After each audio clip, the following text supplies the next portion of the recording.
Far away from any known star system, there was a small mining station floating near the edge of explored space. It was not an important place. Only a few dozen workers lived there, mining rare metals from a nearby asteroid field. Days were long and quiet, filled with routine tasks and endless silence of space. Most of the workers liked it that way. They were far from politics, far from war, and far from the noise of the core worlds. But that peace was about to end forever. It started with a tremor that wasn't supposed to happen. The mining station didn't have an atmosphere, no storms, no quakes, only the cold hum of machines. Yet one day the lights flickered and the sensors began to scream. At first everyone thought it was a system error. Old wiring, maybe a meteor strike. But when the scanners came back online, the crew saw something that froze their blood. A fleet was moving toward them. Not a pirate ship, not traders, not even human. The ships were enormous, black shapes cutting through the void like shadows. The communication officer, a young woman named Lyra, tried to open a channel. Unidentified vessels, this is mining station H9, requesting your identity and purpose. There was no answer. The ships didn't change course. They were coming straight for the station. The captain of the station, an old miner named Harlow, had seen pirates before. He knew when someone wanted to scare them and when someone wanted to destroy them. This was different. The ships weren't moving like anything human. They didn't use visible propulsion. They didn't match any records in the galactic database. The computer simply labeled them unknown origin, possible threat. The crew argued about what to do. Some wanted to run. Some wanted to hide in the asteroid field. But there was nowhere to go. Mining stations were slow and had no defenses except small maintenance drones. So Harlow made a choice that would change everything. He sent a distress signal, a simple SOS code, but it carried the coordinates and a short message. Unknown fleet approaching. Request immediate help. May not survive. The signal shot through space like a desperate whisper, traveling faster than light through relay satellites and military networks. It reached the nearest human outpost within minutes. There, a young officer named Commander Aisha Kane received it. She read it twice before forwarding it to Central Command. The words unknown fleet made her skin crawl. Humanity hadn't encountered new species in years, not since the last peaceful trade treaty. But something about this felt wrong. When the message reached Admiral Alistair Rohn, he was preparing to retire. He had spent his life serving the Terran fleet, protecting colonies, escorting cargo ships, and fighting pirates. He thought he had seen everything space had to offer.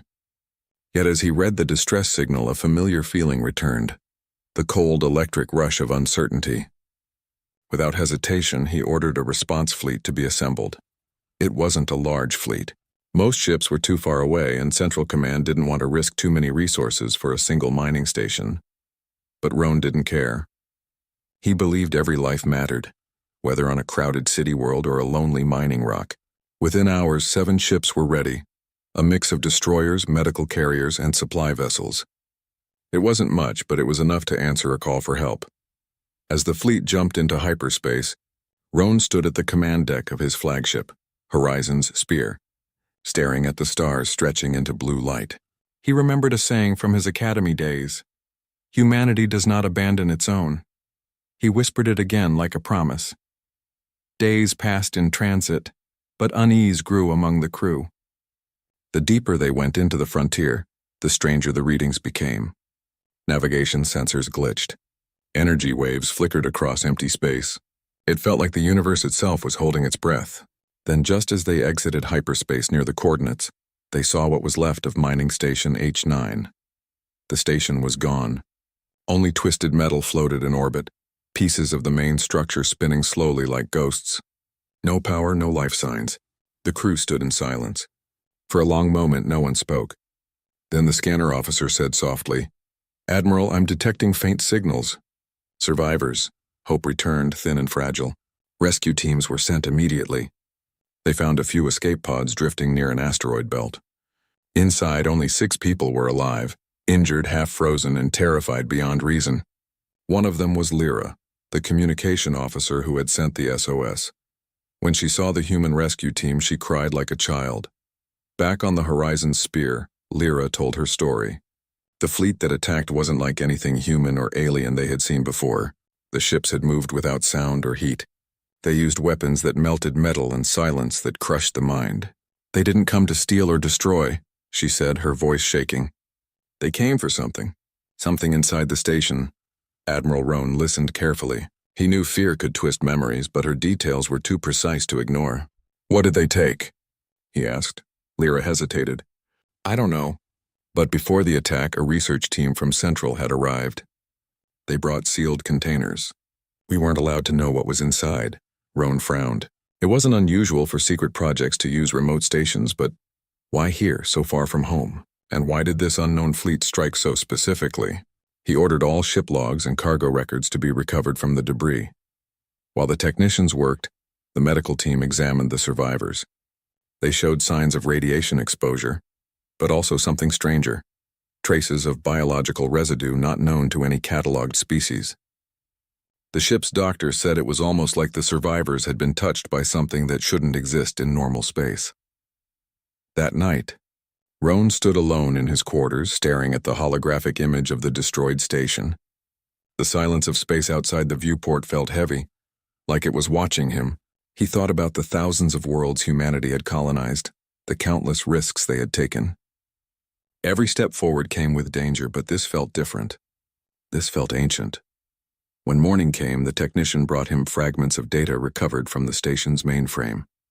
Most of it was unreadable, but one short log remained intact. It was a research note labeled Project Genesis Recovery. The message read, Artifact secured, unstable energy signature detected. Recommend immediate transport to secure facility. Subject may be sentient. Roan read it 3 times. The artifact. That must have been what the attackers came for. He didn't know what it was or why humans had taken it, but one thing was certain. It had drawn the attention of a species powerful enough to erase a station in minutes. He turned to his officers. We need to know who they are. We need to know what we've done. The fleet began scanning the surrounding space for traces of the attackers. Long-range sensors picked up unusual gravitational ripples moving through the system. It was as if something massive had passed by recently, bending reality itself. The readings pointed deeper into uncharted space, far beyond the known routes of human travel. Roan gave the order to follow the trail. The fleet moved slowly, cautious and silent. Every ship was on high alert. Even the smallest noise made the younger officers flinch. Out there among the black sea of stars, something was waiting. Lyra sat by a window in the med bay watching the stars blur past. She couldn't sleep. Every time she closed her eyes, she saw those ships again, cold, alive and angry. She whispered softly, They're coming back. And somewhere, far beyond human scanners in the endless dark, something ancient stirred. The fleet that had destroyed the mining station was not done. They had seen the SOS. They knew humans had answered. And for them, that meant one thing. The game had begun. The humans thought they were rescuers. But they were walking straight into the unknown, toward beings born from worlds that humans could never survive. The Deathworlders were coming, and humanity had no idea what kind of monsters they had called into the light. The wreckage of mining station H9 drifted quietly through space. Like the bones of something long dead, the human fleet stayed in orbit for several days, searching for clues about who had attacked and why. The survivors were weak but slowly recovering. Admiral Roan didn't rest. He walked the command deck every hour, his eyes on the dark screen showing the empty stars. Somewhere out there he knew the attackers were still moving.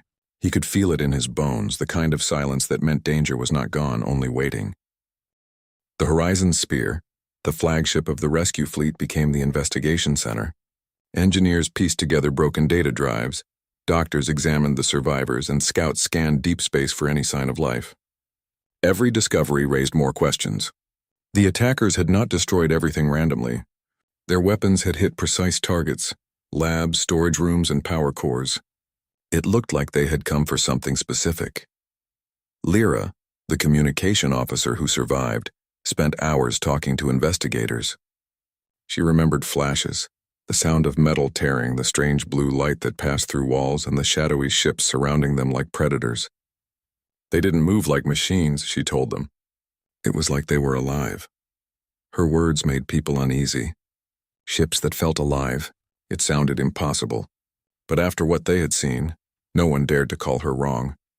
The human scientists analyzed the energy residue left behind in the debris. What they found shocked them. The readings were beyond anything in human technology. Pure energy folded into itself, bending matter the way gravity bends light. It was as if the attackers used the laws of physics like tools, not rules.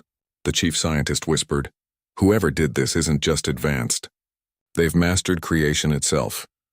Reports went straight to Central Command, and soon the entire human military was talking about it. The fleet had found traces of what they called Deathworld energy. The term came from old scientific files describing worlds so dangerous that life should not exist there. Planets with crushing gravity, toxic air, storms made of acid, or predators that could kill in seconds. But somehow life did exist on those worlds, and those who lived there were stronger than anything humans had ever encountered. The fleet began hearing rumors. Some said the attackers were Deathworlders, beings evolved from those deadly planets, creatures that saw humans as fragile and weak. Others said they were something older, the original builders of the galaxy's lost civilizations. Roan didn't believe rumors, but deep down he feared they might be true. He gathered his officers for a briefing. "We don't know who these Deathworlders are," he said, his voice firm but calm. "But we do know one thing. They came looking for something we had. That means we've already crossed a line." He looked at the image of the destroyed station on the holographic table. "Whatever this artifact was, it drew them here. We must find out what it was before they find us again." The search for the artifact's origin began. Files recovered from the wreck showed that months before the attack, a secret division of the Human Science Council had sent a research team to H9. Their mission was hidden under fake names and coded reports. But one log stood out. It mentioned the discovery of a strange object found on an uncharted planet, a place so hostile that every probe sent there had been destroyed within hours. The planet's name was simply recorded as A13. The artifact, according to the logs, emitted a faint biological pulse, almost like a heartbeat. Scientists thought it could be a fossil, or maybe the remains of an ancient life form. But when they brought it aboard the station, strange things started happening. Machines malfunctioned, power drained from systems without cause. Some crew members reported hearing whispers when they walked near the storage bay. Then one day the artifact began glowing with blue light, and within hours the unknown fleet arrived. Roan read the reports in silence. He could feel the unease spreading through his officers. Humans had taken something they didn't understand, and now they were paying the price. "We need answers," he said. "Set a course for A13. If that's where this started, maybe it's where we'll find the truth." The fleet jumped through hyperspace again. The journey took several days, and during that time the crew talked about the Deathworlders. No one had ever met them, but stories from old explorers painted terrifying pictures. One tale spoke of a planet where rain could slice metal, and yet an entire civilization lived there, thriving. Another told of creatures that could survive in lava seas or breathe poisonous gas. They were not evil, the stories said, but they were different. For them, survival wasn't just instinct, it was identity. When the fleet reached the A13 system, they saw the planet immediately. It was huge, swirling with red storms that reached from one hemisphere to the other. Lightning danced across the surface like veins of fire. Even from orbit, it looked angry. Scanners picked up massive temperature spikes and gravitational distortion strong enough to crush ships that got too close. Yet, deep in the southern hemisphere, something strange appeared. A single structure rising from the chaos, perfectly stable. The structure looked like a black tower carved out of the planet itself. It emitted the same energy signature found in the mining station's debris. "That's where they found the artifact," the science officer said. "That's where they woke it up." Roan ordered a small exploration team to land, though everyone knew it was dangerous. The shuttle descended carefully, fighting against turbulent winds and gravity waves. Inside, the landing team gripped their seats as the shuttle shook violently. When they finally touched down, the surface was unlike anything they'd seen. Solid rock melted into glass, storms roaring in the distance, and the air thick with red dust. They moved toward the black tower, scanning every step. The walls were covered in symbols that glowed faintly when touched. The air felt alive, humming with invisible power. Inside the tower, they found a hollow chamber filled with strange metallic roots. In the center was a circular platform, empty now, but the floor showed marks where something large had been taken. The lead scientist crouched and examined the marks. "This is where the artifact rested," she said softly. "And look, these carvings, they're not human. They tell a story." The carvings showed figures standing tall under burning skies, holding glowing stones in their hands. Around them were monsters, giant creatures with teeth like blades and wings of smoke. The figures were not running from them. They were taming them. The scientists stared, speechless. They didn't just survive here, one whispered. They ruled it. When they returned to the ship, Roan was waiting. The scientist showed him the recordings. Whoever made that artifact wasn't just trying to survive, she explained. They were testing something, maybe a weapon or maybe a way to control the environment. If humans took it, they might have stolen the most important relic in that species' history. Before they could plan their next move, the ship's radar screamed. The fleet's sensors picked up movement at the edge of the system. Hundreds of ships emerging from hyperspace. The same energy signature as the ones that destroyed H9. The Deathworlders had found them. Panic rippled through the fleet. Some officers begged to run, others wanted to fight. Roan stayed calm. We came to find answers, he said. But it looks like they came to give us theirs. He ordered all ships into defensive formation. The Deathworlder ships didn't attack immediately. They formed a massive ring around the human fleet like wolves surrounding prey. Then a single message appeared on the communication screen. No sound, only text. Return what is ours. The message repeated again and again, in perfect translation across all human systems. It was not a request. It was a command. The bridge fell silent. The scientists tried to send a message back, but the system shut down on its own. The Deathworlders had taken control of the network. Roan clenched his jaw. They don't want to talk, he said. They want what we stole. As the fleet braced for battle, something unexpected happened. A smaller Deathworlder ship broke formation and approached slowly. It stopped just a few kilometers away from the Horizon's spear. A beam of blue light reached out from it and projected an image onto the bridge. A figure tall and armored, its face hidden behind a mask that looked alive. The being spoke in a voice deep and resonant, almost like thunder wrapped in words. You came to our world, it said. You took from the heart of our home. That which you call artifact is our ancestor, our living memory. Return it or be erased, Roan's heart pounded. We don't have it, he said honestly. The artifact was destroyed when the station fell. The being tilted its head slightly as if studying him. Lies, it said. We sense its pulse among your kind. Then the projection vanished. Moments later, every Deathworlder ship powered its weapons. The stars outside turned blue with energy. The humans had only seconds to decide, run, fight, or find a way to make peace. Roan stared out the window at the growing storm of light. We answered a call for help, he said quietly. Now we're the ones who need saving. The Deathworlders were ready to strike. The humans didn't know yet that this battle would decide not just their fate, but the future of two entire species, one born from fragile hope, and the other from a world of endless death. The human fleet floated silently in space, surrounded on all sides by the Deathworlder ships. It was like being trapped in the eye of a hurricane. Every human officer felt the pressure in their chest as if space itself had grown heavy. The Deathworlders were not attacking yet, but their weapons were glowing with strange energy. It was clear they were seconds away from striking if they did not get what they wanted. Inside the command room of the Horizon Spear, Admiral Roan stood with his hands behind his back, his face calm but his eyes sharp and alert. The Deathworlders had made it clear. They believed humans had taken something precious belonging to them, something that was not just valuable, but vital to their very existence. The artifact was not a tool, not a weapon. It was alive, a living memory, a core piece of their identity. A tense silence filled the room as the officers tried to think of solutions. Some argued that they should prepare to fight. Others said they should retreat. But Admiral Roan knew that any wrong move would result in disaster. These were not ordinary enemies. They were ancient survivors from worlds that had tried to kill them every single day. They didn't fear war. They were war. Suddenly, a faint signal appeared on the ship's screen, coming from deep within the human fleet's encrypted network. It wasn't sent by any officer on board. It was coming from a hidden source. The message displayed only one line of text. We have it. Everyone stared at the screen, confused and alarmed. Who was sending this message? What did it mean? Roan ordered the AI system to trace the source. The computers started working rapidly, sifting through shielded frequencies. The signal was not coming from the Horizon's spear.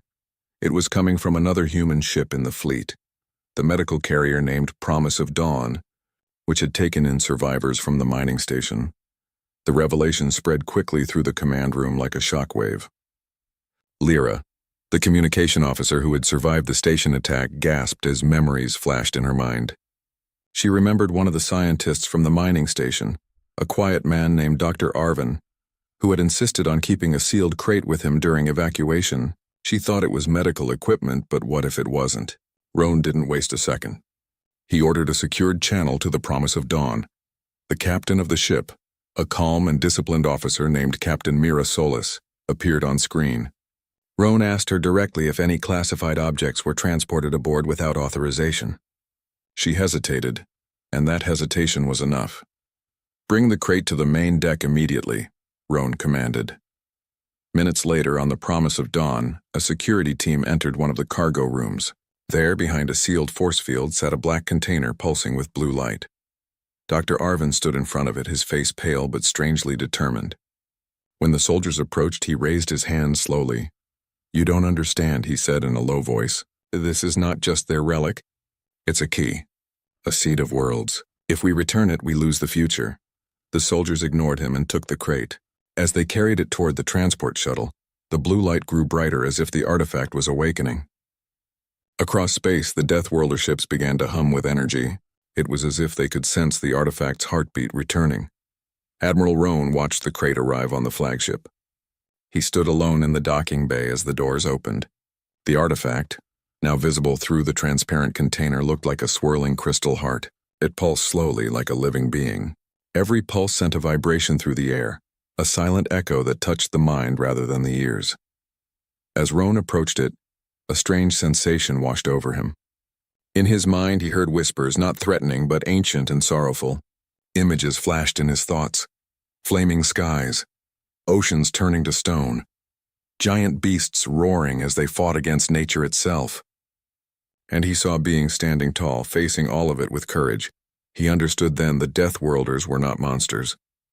They were survivors of impossible worlds, and this artifact was a part of their origin, their soul carried through generations.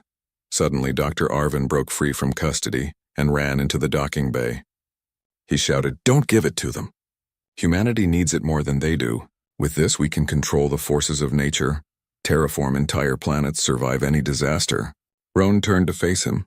"At what cost?" He asked quietly.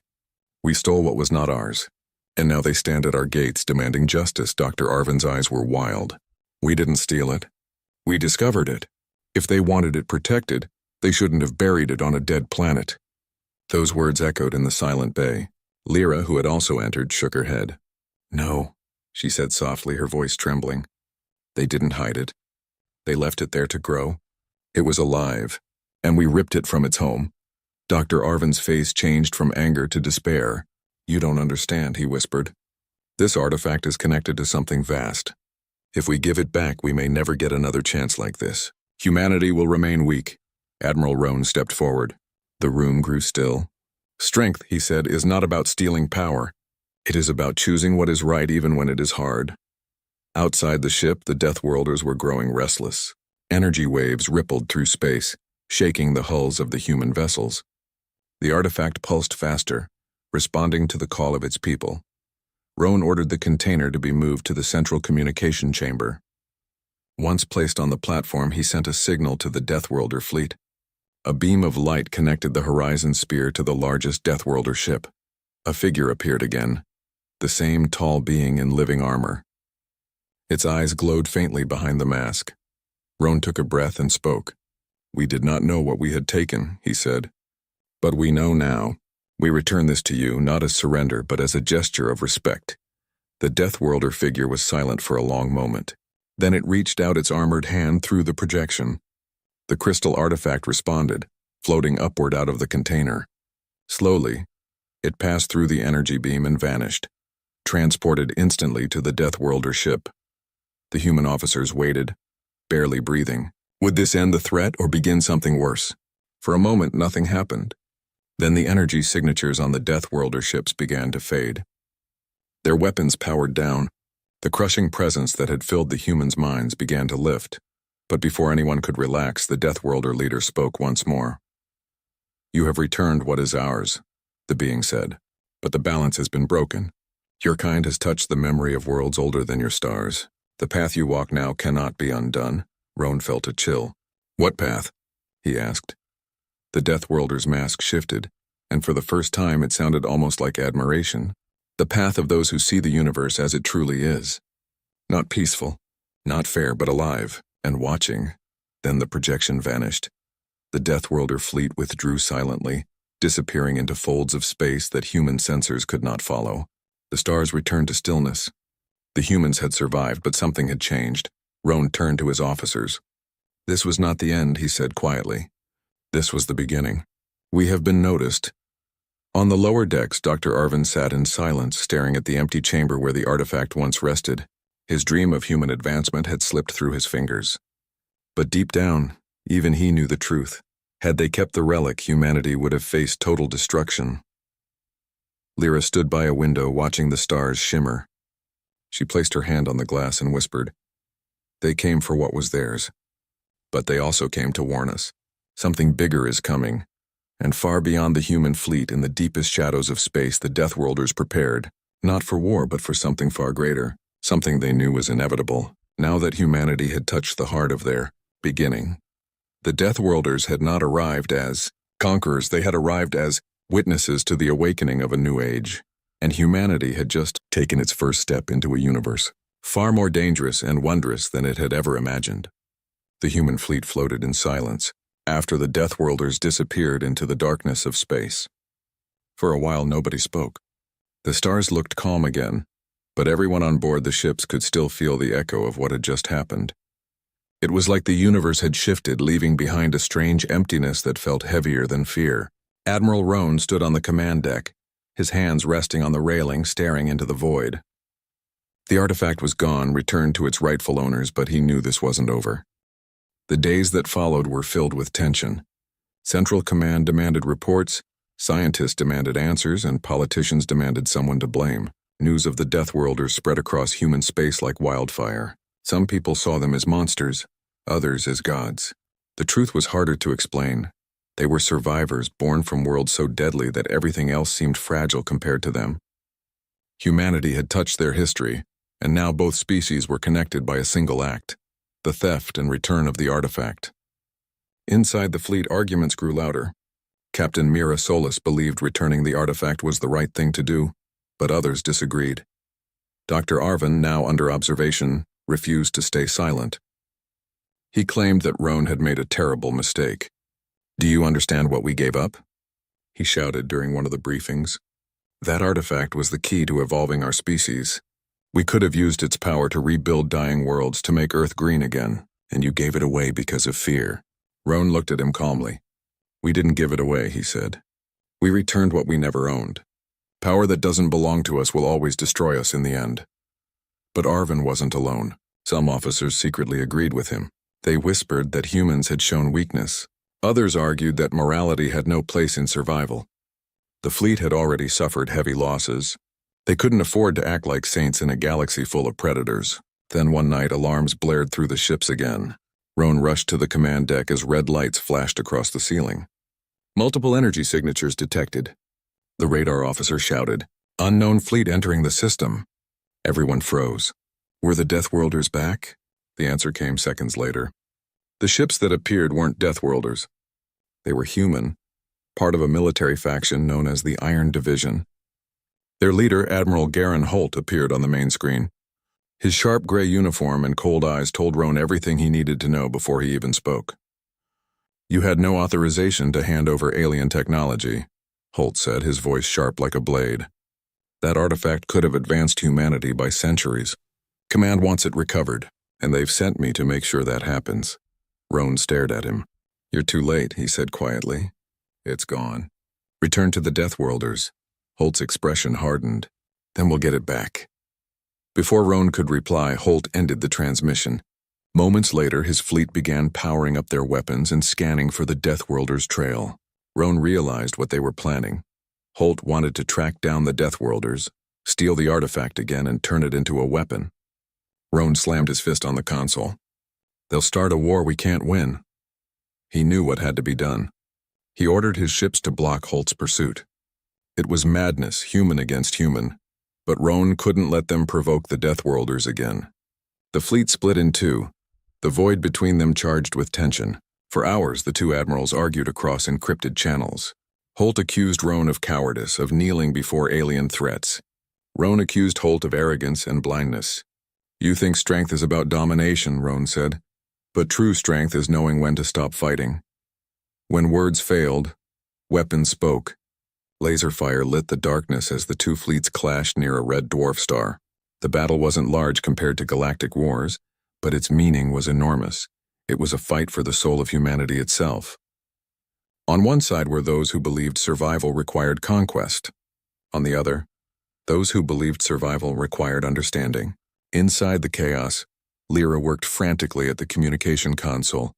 She tried to hail Holt's ships to make them listen, but their systems were locked. They won't stop, she said in fear. They'll destroy us all. The promise of dawn took heavy damage.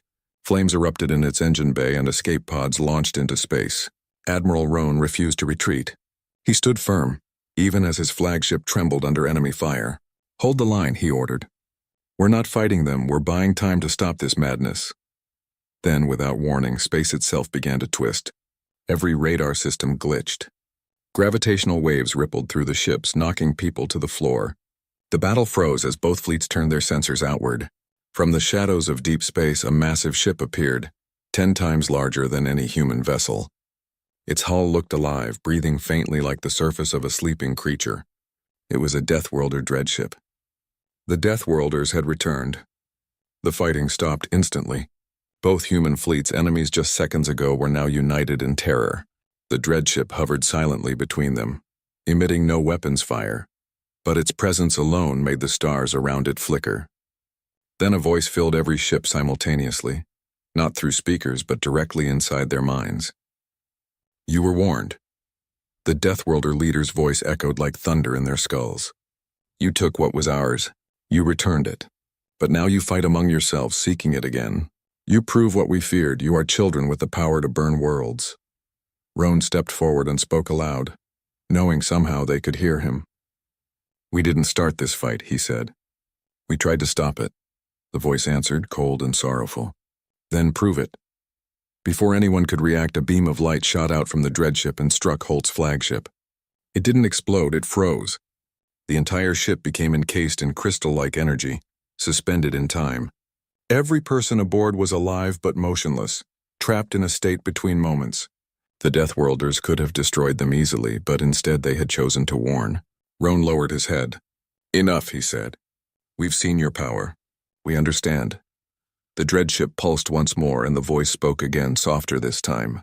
We are not your enemies, human admiral. But if you reach again for what is not yours, the stars themselves will turn against you. Then the dreadship vanished, folding back into the darkness of hyperspace, leaving both human fleets in stunned silence. Hours later, the damage was counted.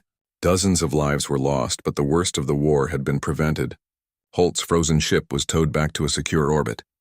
Roan looked out at the quiet stars, his thoughts heavy. Humanity had been given mercy, not victory. And mercy, he realized, was rarer than any weapon. Lyra joined him on the observation deck. Her eyes were red from exhaustion. Do you think they'll come back? She asked. Roan didn't answer immediately. They will, he said finally. But maybe not as enemies. Maybe one day as teachers or equals. She looked at him with a faint, hopeful smile. And until then? He smiled back, tired but resolute. Until then, we learn, we change. We survive. But deep inside, he knew the truth. Humanity had crossed a line it could never uncross. They had shown their curiosity, their courage, and their greed all in one moment. The Deathworlders had seen everything, and now, somewhere out there, they were watching. As the horizon spear turned toward home, the stars outside glimmered faintly. The galaxy seemed vast and full of secrets. Roan thought about the Deathworlders' words, "You are children with the power to burn worlds." He wondered if they were right. Maybe humanity wasn't ready for the things it wanted to control. Maybe survival wasn't about being the strongest, but about understanding the cost of strength. In the silence of space, the fleet drifted toward the light of a distant sun, carrying scars of battle and lessons of humility. They had faced beings that defied imagination and somehow lived. But the real battle, Roan knew, was just beginning. The battle for the kind of species humanity would choose to become. Would they be the kind that conquered the universe or the kind that learned to live with it?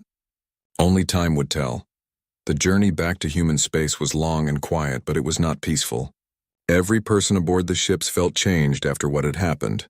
Some felt fear, some felt shame, and some felt a strange, heavy hope. Admiral Roan spent most of his time alone, thinking about the Deathworlders' final words. He knew these words were not just a warning, they were a promise. Whatever humanity did next would decide their future among the stars. When the fleet finally reached human territory, they were met with silence. No celebrations, no honors, no joy. The truth had already spread across colonies and planets. People knew about the Deathworlders now. There were protests on some worlds demanding war. Others begged for peace. Everyone was afraid because they understood one truth clearly. Humanity was no longer alone, and they were no longer the strongest. Admiral Roan was called to Earth to stand before the Galactic Human Council. As he walked through the grand chamber, thousands of eyes watched him. Some held respect. Others held anger. Counselor Drax, a powerful political leader, stood and faced him. "You led a mission that brought us face to face with beings more powerful than anything we have ever known," Drax said. "You returned their artifact. You disarmed our advantage. Explain why humanity should not consider you a traitor." Roan looked straight ahead. His voice was calm. "Because if I had not returned it, we would not be standing here today. Humanity would already be ashes in the void." A wave of whispers filled the chamber. Counselor Drax tried to challenge him again, but Roan continued. "They do not want war," he said. "But if we chase power blindly, they will show us our own destruction. We have a choice now, not between war and peace, but between evolution and extinction." Roan's words spread across human networks. Billions watched him speak. Some were inspired, others were enraged. Humanity stood on a knife's edge, divided by fear and uncertainty. Meanwhile, the frozen ship of Admiral Holt was studied by scientists. The entire ship was encased in an unknown energy field. The crew inside was alive, their hearts beating slowly as if trapped in a dream. No one could break the field, no matter what technology they used. It was a message left by the Deathworlders. "We choose mercy, not conquest. Do not make us choose again." Days turned into weeks. Humanity seemed stuck, unsure of what to do next. But something unexpected began to happen. Across different planets, people started studying the Deathworlders, not to find weaknesses, but to understand their strength. They realized the Deathworlders did not become powerful by stealing. They became powerful by enduring. Their worlds were full of storms, predators, deadly diseases, and harsh climates. They survived not because they conquered others, but because they mastered themselves. Inspired by this, scientists on Earth started a new initiative called Project Horizon. It was not a weapon project. It was a survival project, to improve humanity's own physical and mental abilities, not through alien technology, but through unity, discipline, and adaptation. Lyra became one of the lead members of this project. She believed that if humanity could show growth, the Deathworlders might one day return, not as judges but as allies. She spent countless nights designing new systems to help humans adapt to extreme environments. She taught that the greatest strength is not power over others but control over oneself. One evening, Admiral Roan visited the observation deck, the same place where he had stood during the battle. Lyra joined him just like before. "Do you think we made the right choice?" she asked. Roan did not answer immediately. Then he said, "We made the only choice that gave us a future." Lyra looked out at the stars. "Do you think they're watching us right now?" Roan nodded. "They are, but not as enemies. They're waiting. They want to know, can we rise without destroying? Can we grow without stealing? Can we be strong without being cruel?" Humanity slowly began to change. Colonies that were once divided started sharing resources. Military powers began training not just in weapons technology but in survival, ethics, and diplomacy. A new era was beginning, an era not of expansion through force but exploration through respect. But not everyone accepted this peace. In the shadows of society, a secret group called the Black Dawn gathered. They believed humanity should rule the galaxy, not bow to anyone. They began planning to find the Deathworlders again, to take their power by force. Lyra discovered whispers of this group in encrypted transmissions. She brought the information to Admiral Roan. He read it with a tired expression. "This was always going to happen," he said softly. "There will always be those who choose greed over wisdom. What do we do?" Lyra asked. "We keep going," Roan said. "We protect the path of growth.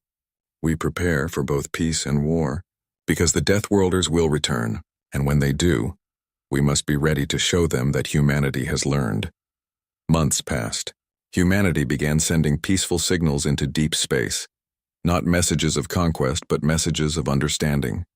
They shared their art, their history, their mistakes, their dreams. The signals were not answered. But deep in the black emptiness of space, someone was listening. And then one day everything changed. A ripple of energy appeared above Earth's orbit. Every satellite, every ship, every sensor turned to face it. A tear opened in space like a wound in the sky. A Deathworlder vessel emerged, not a dreadship but a smaller craft, shaped like a shimmering spear of starlight. People across Earth held their breath. Governments prepared for the worst. But no weapons were fired. A single figure appeared inside the ship's transparent chamber. A Deathworlder. He looked nothing like a human, yet there was something familiar in his posture. Calm, not hostile, curious. A message was sent directly into the human network, not into their minds, but into their technology, as if the Deathworlders had chosen a gentler way to speak. "We have seen your choice," the message said. "We have watched your path. You returned what was never yours and chose growth over conquest. So now we extend our hand not as rulers but as witnesses. The test has begun." The world fell silent. Everyone knew what this meant. The Deathworlders were not here for war. They were here to see if humanity was worthy of something greater. Knowledge, alliance, maybe even friendship. Admiral Roan stood beside Lyra as they watched the transmission. "This is it," Lyra whispered. "This is humanity's second chance," Roan nodded. "The universe is not a battlefield.